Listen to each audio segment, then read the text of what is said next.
What's up guys, Houndish here, and today we've got a quick Destiny 2 news update, and in this one Bungie give us some information about economy and reward updates coming with Season 22. And so it isn't an absolutely huge update today, but there are a couple of important changes worth knowing about, so we're going to jump in and break them down in the video. As always, I hope you enjoy this one, but otherwise let's get into it. And so initially they say we have changes coming to ritual rewards, and starting in Season 22, we'll be making some changes to post-match rewards for ritual activities, including strikes, crucible and gambit, and through examination of player feedback, we know that the cadence of drops for recently added weapons in these activities is sometimes inconsistent. And they say we all want to play with new toys when they're available, and that's what we're aiming for with these improvements. So starting with Season 22, players will be more likely to receive ritual engrams upon completion of activities within ritual playlists. And they say secondly, rather than having to wait for the next season, new ritual weapons will be able to be focused on their respective vendors starting as soon as they are added to the game. And they say we want players to have greater agency in the rewards that they're chasing, and reassurance that the time spent within the activities yields exciting rewards, even if getting an unexpected god roll after a crucible match is a nice surprise. And so two things right there. Players will be more likely to get ritual engrams when we actually complete the activities, which is positive. But on top of that, ritual weapons will be able to be focused on the respective vendor starting as soon as they're added to the game, so there won't be any delays to focus for those particular rewards.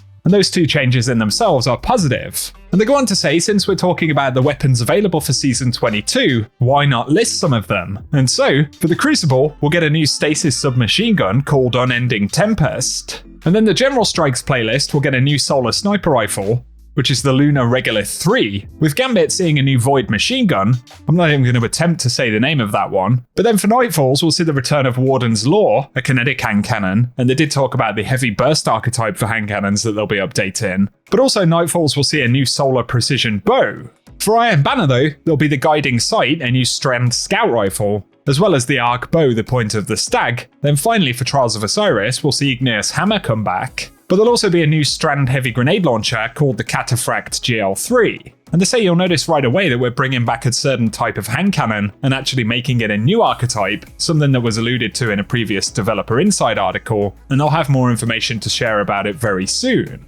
And the tease that they'll actually be talking about that in the TWAB, so trying to tantalize us just a little bit right there. It is good to see more weapons being added to ritual activities. And obviously getting drops of them via engrams and the ability to focus easier can only really be a positive for the game. So give us your thoughts about that, but they also talk about new Masterwork material caps. And they say they have changes coming to help alleviate the issue of losing a stack of golf balls, for example. So starting in Season 22, they'll be tripling the caps for Ascendant Shards and Alloys, as well as doubling the cap for Enhancement Prisms. So the new cap for Ascendant Shards will be 30, and that'll be the same for Ascendant Alloys, and Enhancement Prisms will be able to hold 100 of. They do add though that there'll be no change for upgrade modules or enhancement cores, and they say a big reason we're making this change is to remove the risk of losing materials at the Postmaster, and now that caps have been increased, we're removing the ability for these items to go to the Postmaster. So if players already have full stacks of these materials in inventories, moving forward, they'll behave like Glimmer, and the player won't receive any more of the items until they are below the cap.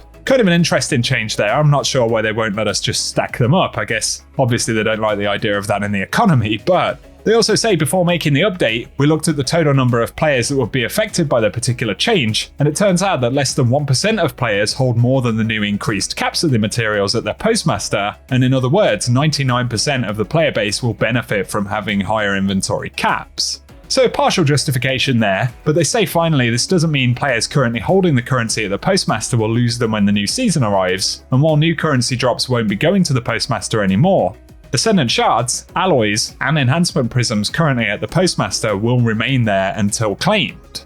So that is at least a positive. For today though, those are all the changes they have to break down, so they say these changes are a precursor to some larger economy changes that will reveal in the near future, and the goal is to keep Destiny 2's economy in a healthy state and avoid any possibility of currency inflation.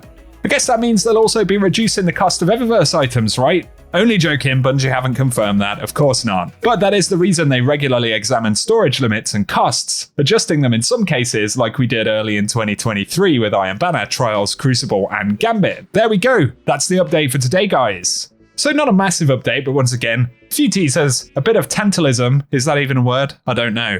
Give us your thoughts down in the comment section, any weapons you're interested in looking out for, thoughts on the changes to material caps and drops? Let us know what you think down below, but if you've enjoyed the video today, a rating really does help us out. Also be sure to get subscribed to the channel, and otherwise, I will catch you guys very soon.